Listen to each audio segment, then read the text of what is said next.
So there was a sermon that was written for today. Ashley has been taking us through the book of Acts, and we've gone through the first couple of chapters. That's what the whole series is about. And so what we were going to do today was talk about Acts chapter 3. And there's a really interesting story in Acts chapter 3, and there's a lot to be gained from having looked at that story. That's not what we're doing today.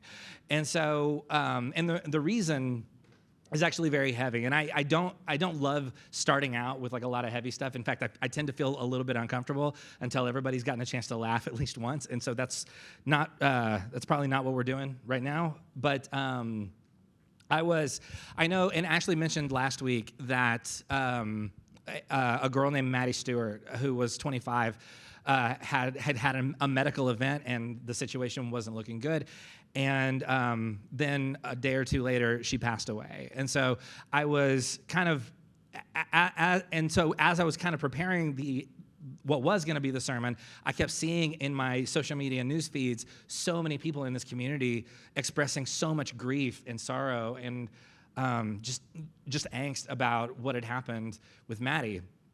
And so there was this sort of realization of like, oh, the thing that we were going to talk about, that's not where everybody is right now. And so what we're going to do, so it became clear that we need to make a pivot. And so I talked to Ashley on the phone on Thursday afternoon, and we basically decided like, yeah, we need to kind of skip ahead in the book of Acts a little bit to look at a story that's probably a little bit closer to what we're dealing with as a community right now. And so we wanted to sort of, again, make this pivot so we can actually, address the thing that everybody's already thinking or feeling and not just sort of ignore that and let it pass us by. But there's also another thing that was happening this week, which is there were lots of people who were posting photos of their kids going to their first day of school this week.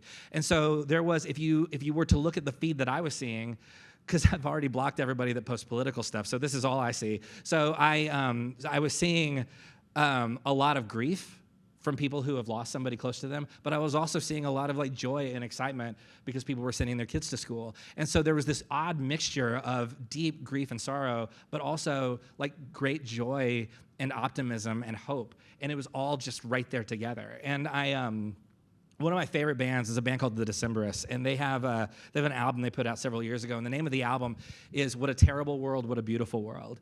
And I've always thought that was so profound, and the whole idea behind the album title is, yeah, we live in this very like mixed reality where something awful can happen, but something beautiful can happen, and both those things can be true at the same time. And so maybe you're here and there's like this heavy weight of grief that you carried in with you, but maybe also there are things that you're celebrating. And so both things can be true. It can be a terrible world and a beautiful world all at the same time. And so I do want to acknowledge we're not all in the same place on this. I realize not everyone here knew Maddie Stewart. I did not know Maddie, but I know a lot of the people who cared about her, and they're hurting right now. And so it would be easy to make this feel like a conversation just for people who experienced one specific kind of grief in the last week. It would be very easy to just make it about that. But here's the thing. This thing is actually way bigger than just that, because we all know at one point or another in our lives, we will all know loss or grief or struggle.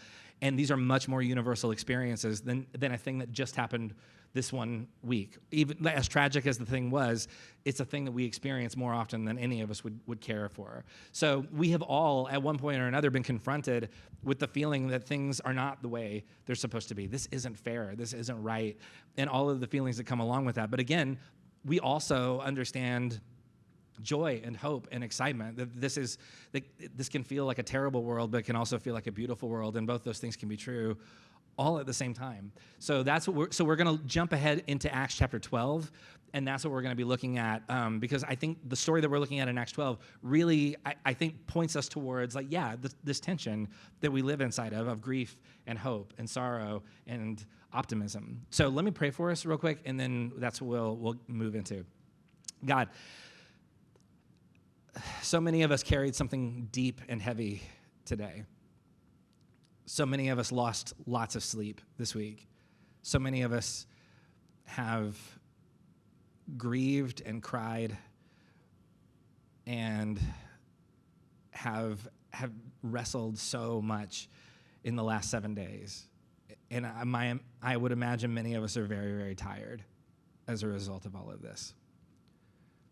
And for those of us in this space who are wrestling and carrying those things with us, may we in the next few minutes find that we are not alone, that these are not things that have to isolate us, that possibly these can even bond us together in new and beautiful ways. And for those of us who have reasons to be joyful and to celebrate, thank you for those things. Thank you for first day of school pictures and new classmates and new friends and new opportunities. We thank you for all of these things that are a gift. And may we find that we are learning to live inside the tension of both the terrible and the beautiful. In the name of Jesus, we pray. Amen. All right, so we're going to get started. It's going to feel like I've changed the subject entirely, and we're talking about something totally different, but hopefully, eventually, it will all sort of come together. That's my hope. So we're going to start. Again, Ashley's been talking about the book of Acts, and so if you haven't been with us and you are unfamiliar with this book, what's going on here is this book, the book of Acts, is a record of this community of people who are living in a post-resurrection reality. So Jesus has been killed by the Roman Empire, has resurrected, and now you have this whole group of people who are asking new questions about, okay, how does reality work now? How do we as a community continue to participate in this story in a post-resurrection reality in which everything has changed? How do we take this movement and push it further? How do we represent this thing well? How do we make this thing real for more and more people? That's the central question. So a thing that's going on, though, in where this whole thing is kind of located in the first century in Jerusalem, is you're getting a lot of persecution towards people who are both Christian and Jewish that is continuing to escalate at this time. And when I say persecution, I'm not talking about like you went and bought something and the person who sold it to you said Happy Holidays instead of Merry Christmas. I'm talking about actual persecution, you know what I mean? So I'm talking about like people are being kept under surveillance, people are being arrested, and people are being killed specifically because of certain religious choices that they're making. So why is the question. So here's the thing. Here's the context of this. In the first century in Jerusalem, the Roman Empire has taken over the region. We've talked about this before. And when the Roman Empire comes in and takes over, you have to follow the rules that the Roman Empire gives you. So one of the things about living under the rule of the Roman Empire is you are expected to acknowledge that Caesar is Lord. And when I say Lord, I don't mean just like Caesar is the emperor, Caesar is in charge. I'm talking there became sort of an understanding that Caesar is God, or if not God, then at least the son of a god. The reason this started, actually, by the way, is after Julius Caesar died, his adopted son Octavian became the new Caesar. He changed his name to Caesar Augustus. And so soon after this happened, someone spotted a comet in the sky and asked, what was that? Because we didn't have like telescopes or space stations or anything like that. So somebody saw a comet in the sky, didn't know what it was, and said, what did we just see in the sky? And of course, Caesar Augustus, always the opportunist, said, oh, of course you saw that, because that was my father, Julius Caesar, ascending to the right hand of the gods, which means Julius Caesar is now a god, which makes me, Caesar Augustus, the son of God. So there was this language that rose up about Caesar that was, he is the son of God, which is why when people talk about Jesus as the son of God, it is already deeply subversive in the world of Caesar. So the idea, the expectation is you as a Jewish citizen in Jerusalem under the rule of Rome, you would have been expected to acknowledge that Caesar is God or the son of God. Also, by the way, at this time, if you are ever conquering a territory and you realize I can't be in every territory that I've conquered because I've conquered so many of them, take notes if this is part of your life plan. But if you're ever conquering territories and you're needing to make sure that people stay in line even when you're not there, one of the things you're going to need is basically a puppet ruler. And so what Caesar does is he appoints a guy at this time who's named Herod Agrippa I. So this is somewhere roughly between 37-44 CE. So Herod Agrippa I, also, by the way, not a small ego, also thinks being called the son of a god actually sounds pretty great. I think I'm going to go for that too. So Herod Agrippa I also begins to insist that people refer to him as either a god or the son of a god.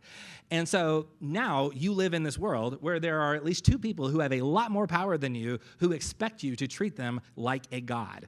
So why is this a problem? Because people here, a lot of times we talk about Christian persecution in the first century as if the ruling authorities didn't like Christianity specifically. Now that comes up, that does happen later under Nero. But right now, that's not the issue. The issue is not this person is worshiping Jesus or this person is worshiping the Jewish God.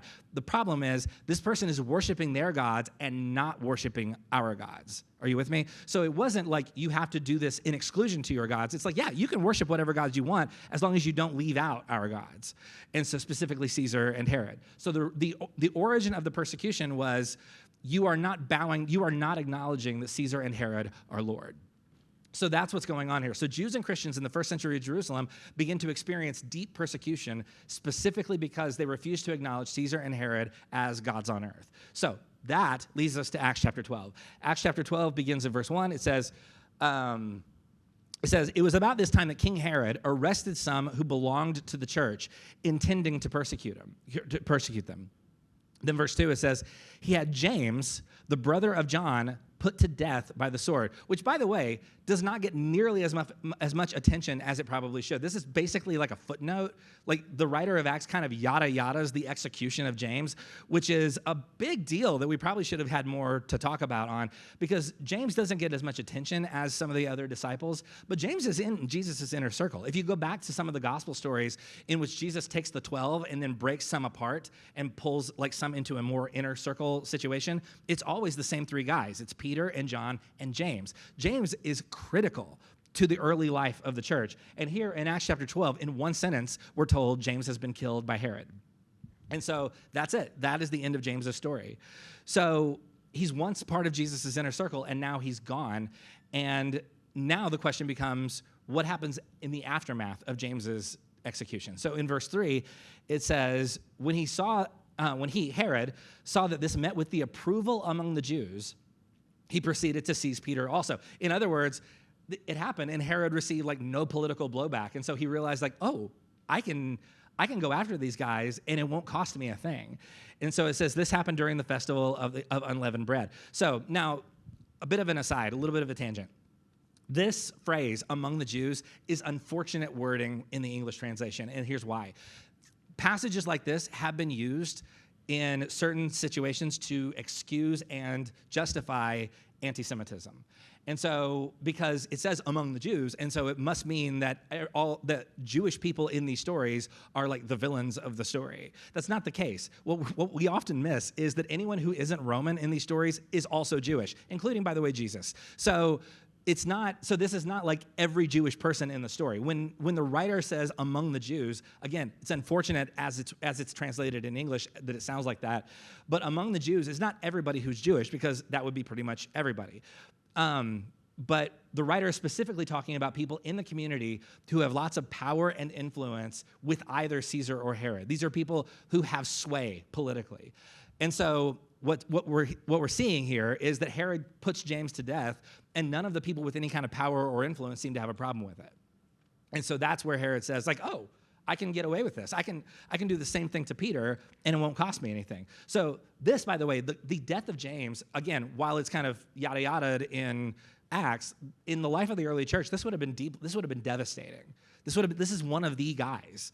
This is one of the early followers of Jesus. Like, what are we going to do without James? This would have hurt a lot.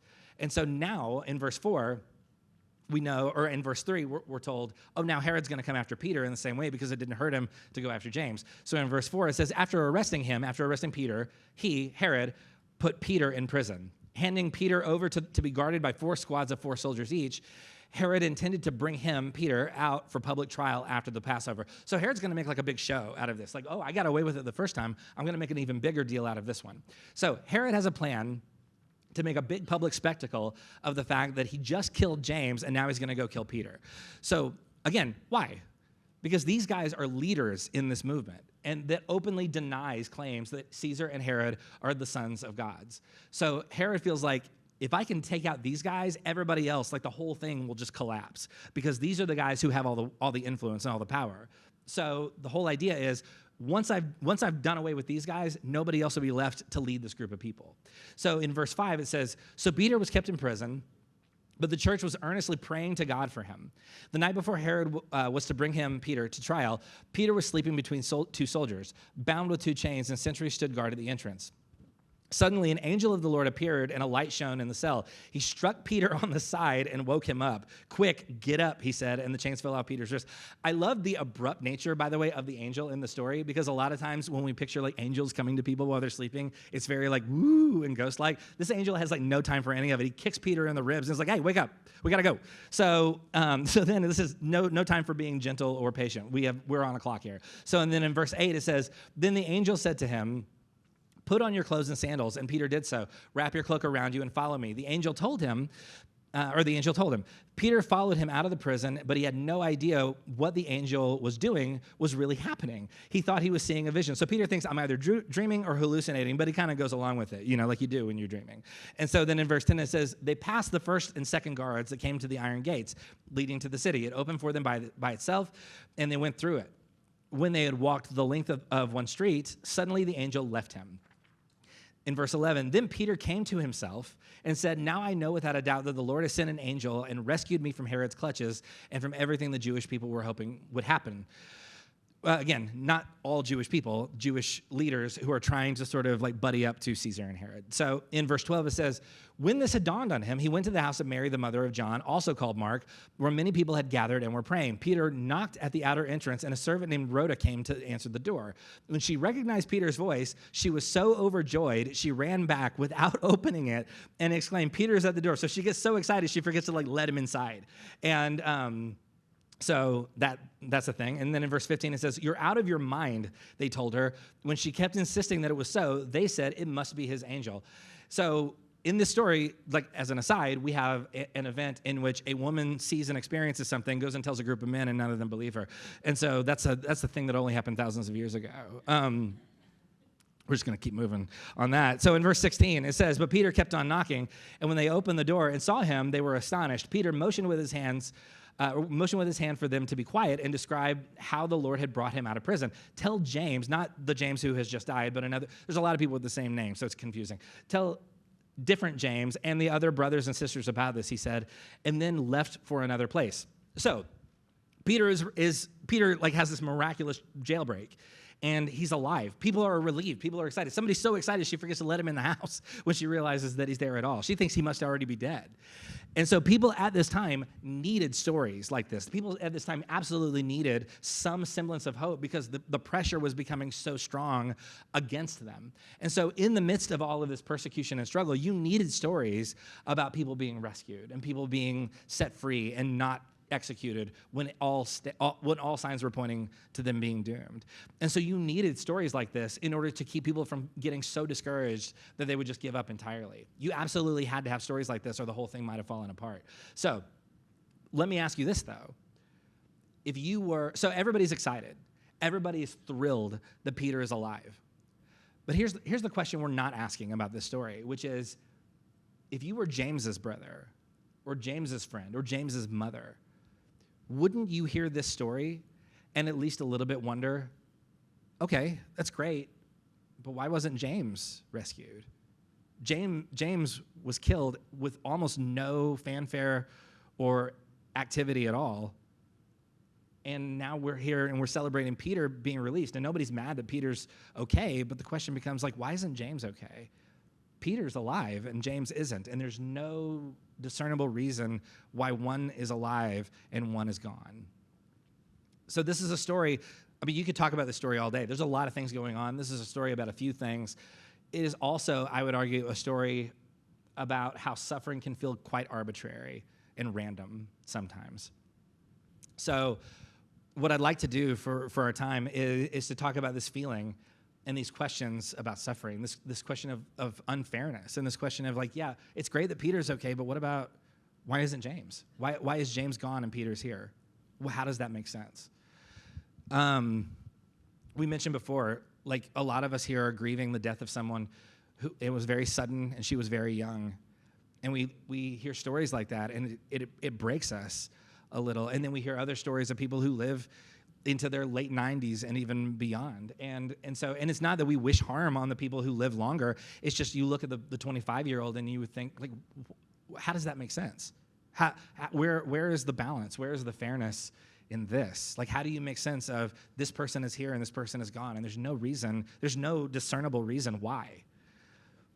And it doesn't just, it's not isolated to just, I mean, you could think of thousands of examples, but maybe you're in a situation where you have for years been trying to have kids, and that is like your greatest hope and your greatest dream, to be able to biologically have kids. And you've tried and you tried and you tried, and you've gone to expert after expert, and everything just seems to keep not going the way you want it to. But then you've got this neighbor 2 doors down, and they're pregnant, and it's like they're on their 5th kid. And you think, how is it so easy for them and so difficult for us? Why is it like that? Or maybe you got a diagnosis, or someone you care about got a diagnosis, and it's scary, and you don't know what's going to happen, and you know, and it's looking kind of bleak. But then you know somebody a couple of years ago who got the same diagnosis, and they're fine. And so you have to sort of be left with, like, how do I live with that reality? How do I deal with that? Maybe you're struggling in your job, and maybe every day is a slog, and it's a grind, and everything you do it's harder and harder and harder. Your coworkers are difficult to deal with. It's impossible to like move up in the organization, and you just feel stuck. But then you have a friend from high school who just got his 3rd promotion this year, and and they just gave him a company car, and you're thinking, like, what? How? Like, we got the same grades. Like, how in the world is one different than the other? Or maybe your kids have grown, and they're older, and they're making choices, and you look at the choices they're making, and you think, this is going to really bring harm to you, and you want them to make better choices. And then you look at other parents that you know who have kids the same age, and you think, how come, like, why does it seem so much easier for them, and my kids are struggling so much? Like, all of these things, it leaves us with the same question, which is, how do we, like, why is James gone and Peter is here? Why does one make sense and the other doesn't? Like, and so we're kind of left with this question. And I think the story intentionally wants to leave us with this question. So, and there's this strand of thought, and we've talked about this before, there's this strand of thought in American Christian tradition that insists that if you live a holy enough life, then you can avoid suffering. It's this transactional, again, we talked about it a few weeks ago, it's this transactional assumption that if I go to church enough, if I give enough money, if I participate in enough good things, then and if I have enough faith, whatever that looks like, then I will avoid more, then other people will suffer more than I will. And the thing is, one, that has not proven to be true at all in anybody's life that I've ever known, but also the scriptures don't bear that out either. Like, there's no indication anywhere that James was like less holy or beloved than Peter was. There's nothing in the stories that imply that Peter was more deserving of a rescue than James. So the transactional thing breaks down really quickly. In fact, this is one of the oldest questions that we have. In what is probably the oldest book in the entire Bible, the book of Job, the book of Job is centered around this question: what causes suffering? And so in Job chapter 4, what you have, the setup here is that Job was considered a righteous, good man, and he has lost everything. He's lost his wealth, his physical health has deteriorated, his children have been killed, and so there is this unbelievable amount of grief that Job is going through. And so his friends, he has these 3 friends that kind of come to visit him, and as part of the interactions between Job and his friends, the friends begin to try and explain to Job why he is suffering, which is always helpful. And so in Job chapter 4, beginning in verse 1, you begin to sort of see how these arguments are shaping out. So in Job chapter 4, verse 1, it says, "Then Eliphaz the Temanite, one of Job's friends, replied, 'If someone ventures a word with you, will you be impatient?'" In other words, like, I've got something to say, and you're not going to like it, but I'm going to say it anyway. He says, who can keep from speaking? Which is basically a way, you ever encounter somebody who says something really rude, and then they say, look, I'm just being honest. You know what I mean? Like, that's what this guy's doing. Like, hey, whoa, I'm just being honest here. So he says, who can keep from speaking? Think how you have instructed many, how you have strengthened feeble hands. Your words have supported those who stumbled. You have strengthened faltering knees. But now, in other words, Job, everybody thinks you're a good guy. Then in verse 5, it says, "But now trouble comes to you, and you are discouraged. It strikes you, and you are dismayed. Should not your piety be your confidence, and your blameless ways your hope? Consider now, who, being innocent, has ever perished?" In other words, he's arguing, like, look, if you were innocent, you wouldn't be struggling right now. Where were the upright ever destroyed? As I have observed, those who plow evil and those who sow trouble reap it. In other words, Eliphaz is telling Job, look, I don't know why you're suffering, but you probably deserve it. And he keeps talking because once you've like dug yourself a big old hole, the best thing to do is just keep on digging. And so if you jump down to chapter 5, verse 3, he's still talking.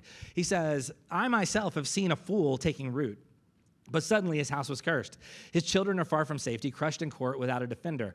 The hungry consume his harvest, taking it even from among the thorns, and the thirsty pant after his wealth. For hardship does not spring from the soil, nor does trouble sprout from the ground. Yet man is born to trouble as surely as sparks fly upward. But if I were you, I would appeal to God. I would lay my cause before him. In other words, again, I don't know what you did, but you better say you're sorry. So Eliphaz and the other friends continue to sort of echo and affirm this point of view. Basically, like Job, if you were so innocent, you wouldn't be in this trouble right now. So all of Job's friends have a similar theory. They think Job is suffering either because of some kind of punishment or some attempt for God to teach Job some kind of a lesson. This is going to help you in the long run, Job. So be grateful for your suffering. But then God shows up in the story and shuts everybody down. So if you jump down to chapter 42, because that's how long they've been talking. If you jump all the way down to chapter 42, God steps in and begins to speak. And he has something to say to Eliphaz and the other guys who have been spewing this nonsense. And so in verse 7 of chapter 42, it says, after the Lord said these things to Job, he said to Eliphaz the Temanite, I am angry with you and your two friends because you have not spoken the truth about me as my servant Job has. So now take 7 bulls and 7 rams and go to my servant Job and sacrifice a burnt offering for yourselves. My servant Job will pray for you, and I will accept his prayer and not deal with you according to your folly. You have not spoken the truth about me as my servant Job has. In other words, like you guys have been so far off base, you not only owe me an apology, you owe Job an apology, and you better hope he forgives you. So, and then in verse 9 it says, so Eliphaz the Temanite, Bildad the Shuhite, and Zophar the Naamathite, which by the way, if you are naming babies, there's some interesting options presented here in verse 9. So the friends did what the Lord told them, and the Lord accepted Job's prayer. So we have built into our system in a lot of ways this thing called the doctrine of retribution. I don't know why you're suffering, but you probably deserve it. In Job, again, probably the oldest book we have in the Bible, God shuts this line of thinking down. He says, anybody who comes into your space and begins telling you like reasons why you're probably suffering, that you probably deserve it at some level, you go ahead and feel free to not return that person's phone call next time. You know what I mean? And so, and by the way, what if there really was an answer that could explain your suffering? Would it really, if you say, like, why am I suffering? And then maybe God appeared to you and said, I have a great answer for you. Because about a year ago, you were involved in a road rage incident, and I've been pretty ticked off about it ever since, and now this is me getting you back. Would you be like, oh, great, thank you so much for the explanation, no further questions? No, that wouldn't make anybody feel better. If there actually was a reason for your suffering, if I could give you like a math equation that leads to your pain and your grief and your suffering, that would not make you feel better. And so the book of Job is telling us most of the time when we suffer, there is no why. Of course it feels unfair, and it makes us angry. That's part of it too. There is no like simple equation that says, oh yeah, you're suffering because X, Y, and Z. Like no, it doesn't work that way. A lot of times it does feel arbitrary and it does feel unfair and it feels deeply unbalanced a lot of the times. And what the book of Job is not saying, the book of Job is attempting to say like, look, people are gonna try and explain why this is happening. It's not gonna be helpful. It's actually gonna make it worse in a lot of situations. So yeah, sometimes we suffer and we struggle and we grieve, and that's part of it. And there's no easy equation that explains why. It is part of what it means to be human and what it means to be alive. Sometimes Peter is rescued and sometimes James is killed, and there's no good answer as to why one happened and the other happened. So look at John chapter 16, verse 33. This is Jesus speaking. He's speaking to his followers. He says, I have told you these things so that in me you may have peace. In this world you will have trouble, but take heart. I have overcome the world. Jesus doesn't say, like, look, if you play your cards right, you can avoid trouble. He says, in this world you will have trouble. Struggle and frustration and disappointment, they come for all of us at a certain point. This is part of what it means to be human. In this world, you will have trouble. Things will feel, at one point or another, things will feel unfair. Things will feel hard and sad and heavy. That is part of it. In this world, you will have trouble. But Jesus doesn't leave it there. And he says, but take heart. I have overcome the world. In other words, the good news here is the trouble does not have the final word in this story. Your grief and your anger are real and they matter, but they are not the defining thing about you or about your story. This is not the last word in your story. The point of the Acts story, of the James and Peter dichotomy, is, I would argue, James symbolizes the trouble. The death of James reminds us that the whole thing is fragile and that, sometimes it's going to feel difficult and unfair and awful. So the James part of the story reminds us that that's part of it. But the Peter part of it symbolizes hope. That, sometimes things work out. Sometimes things are okay. Sometimes it turns out better than you expected to. Both are part of the story. In this world, you will have trouble, but take heart because I have overcome the world. It's all part of the same story. So maybe you're in a season right now that feels like a struggle. Maybe you got some bad news recently, and you're trying to figure out, what do I even, now that I have this new piece of information, this new bad news, I have to try and figure out what does it look like to live in a world where this isn't true? How do I confront this? How do I live with this? And you're trying to sort of name this. So maybe you're dealing with something disappointing or upsetting that you're still not fully able to wrap your mind around. Maybe you're feeling isolated. Maybe you're in a place where no one really understands and no one really knows you. Maybe you've relocated recently, and your support structure and the people that you used to be able to count on, they're not anywhere nearby anymore. And so now you have to ask questions about. Maybe that's why you're here. Maybe you're looking for churches specifically so that you can find some place where other people will know you. So maybe you're in a season that feels lonely. Maybe you're tired. Maybe you're disillusioned. Maybe all the things that you thought were true turned out not to be true, and you're having to live inside a new reality. That's all difficult. That's all part of the trouble. That's all part of the struggle. It's all part of, sometimes it feels hard and it feels unfair. So it's okay. It's okay to name that. It's okay to admit that you're struggling and that you don't know all the answers. It's okay to be brokenhearted. It's okay to be angry. It's okay to feel disappointed. It's okay to feel frustrated. It's all part of the story. In this world, you will have trouble. You are allowed to name your trouble. But it's also okay to hold on to hope. It's also okay to look for opportunities to find some amount of joy or optimism or potential in the midst of it all. It's okay to reach out to somebody that you trust and say, hey, can I take you to lunch and just kind of let you know what's going on? Because I feel like I just have to unburden myself a little bit. I have to talk about this.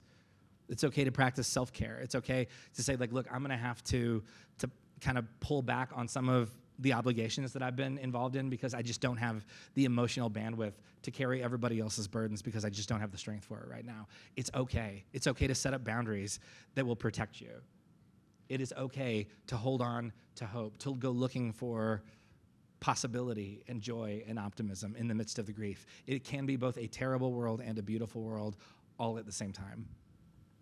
When you are struggling, hope can sometimes feel like an act of defiant resistance. Hope can feel like this thing that says, this thing doesn't have the last word. This thing doesn't get to define me. This thing doesn't get to own me. There is more to it than that. It might take some time, and that's okay. I don't have an answer to why. No one does. Anybody who's trying to tell you why is trying to sell you something that you probably shouldn't buy. And so I don't have an answer to why. And by the way, neither do the scriptures.